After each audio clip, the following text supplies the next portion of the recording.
Hey, it's Hannah here, and this video is all about teaching your horse how to lead using reward-based training. It's also got some other bits and pieces as well as leading, so you can see just how fast the training can go sometimes, and also how you can use a target to help create behaviour and then fade that out of the picture as well. So the star of this video is a little 3-year-old colour pony named Red, and her owners contacted me because they needed to move Red and her companions to a new home a few miles down the road, and they needed to lead them there. And prior to this point, Red had never been led anywhere. So although she'd had lots of handling, she lived in a field with a field shelter with her companions. She was very used to people, sociable pony, but the only times her owners had ever tried to lead her, she'd got resistant and pulled and run backwards. So that was the kind of where she was at, and we had 3 days to teach her how to lead. So as well as needing to be taught how to lead, Red had never had any reward-based training prior to this point. Now ideally I'd like more than a day to do the introductory lessons, but you know, it doesn't actually matter. Red picked them up really quickly, and you need to have them in place before you train anything else. So these introductory lessons are learning how to stand calmly and politely, to take the rewards calmly and politely. There are loads of rewards you can use. I'm not going into that right now, but we were using bits of carrot for Red, good strong reinforcer, and also to touch a target, which is to touch an object that I hold out to her with her nose, and you'll see that's really useful for the leading. During this process she learns always looking for that emotional state, so that relaxation, but also she's learning that she's got an active role in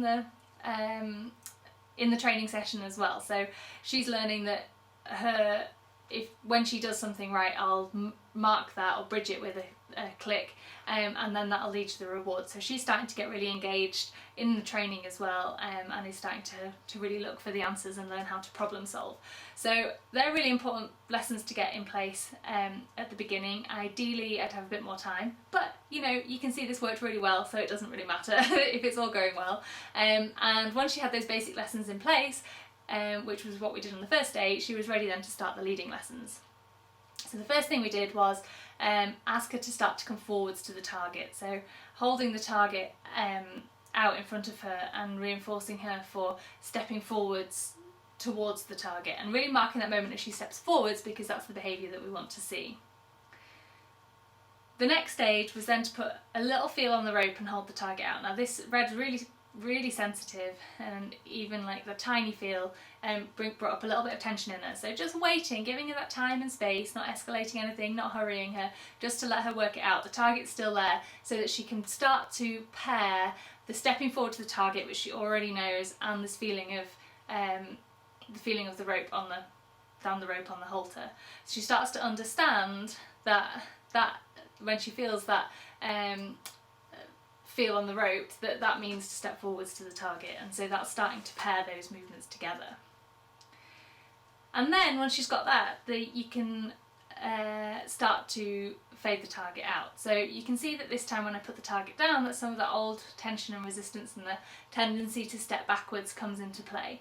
And I was just looking at the beginning for any moments of softness and relaxation to mark and reinforce, and then looking for her to be thinking forward and committing to taking that step forward to really reward that.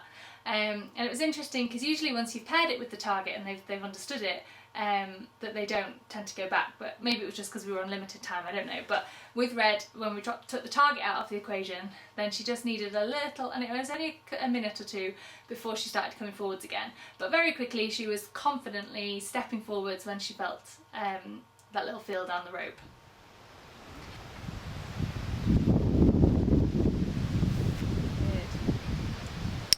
Good, very clever, what a good girl, what a good girl. Good, very good, very good.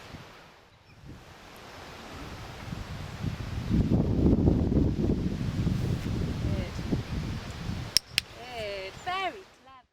The next stage then is to start to vary things, so sometimes reinforcing that decision to move forwards, and other times asking for more steps, and also putting in the other stuff of the standing quietly as well. So all of these bits and pieces were needed for her to be a nice, calm and polite leader. The other thing we did was got the owner to do it as well, so that it was a different person, changing sides, always looking for those moments where she's calm, focused, connected and doing the right thing to really reinforce.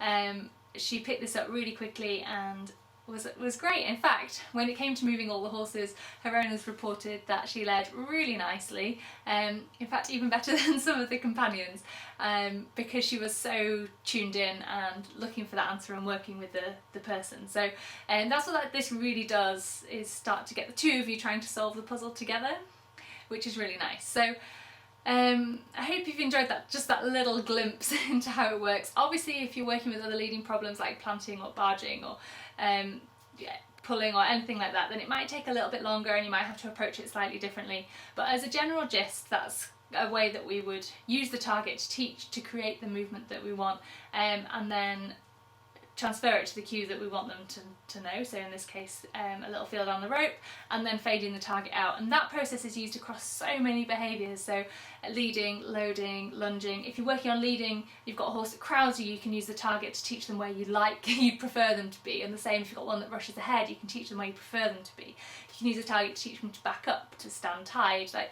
so many different things. But the point is that you use the target to explain what you want, but then you fade it out. So you're not going to be using the target and the clicker and the food forever. These are training tools, and as you can see with Red, sometimes you can go really, really quite fast with them, and it can really speed up the learning once they get the idea.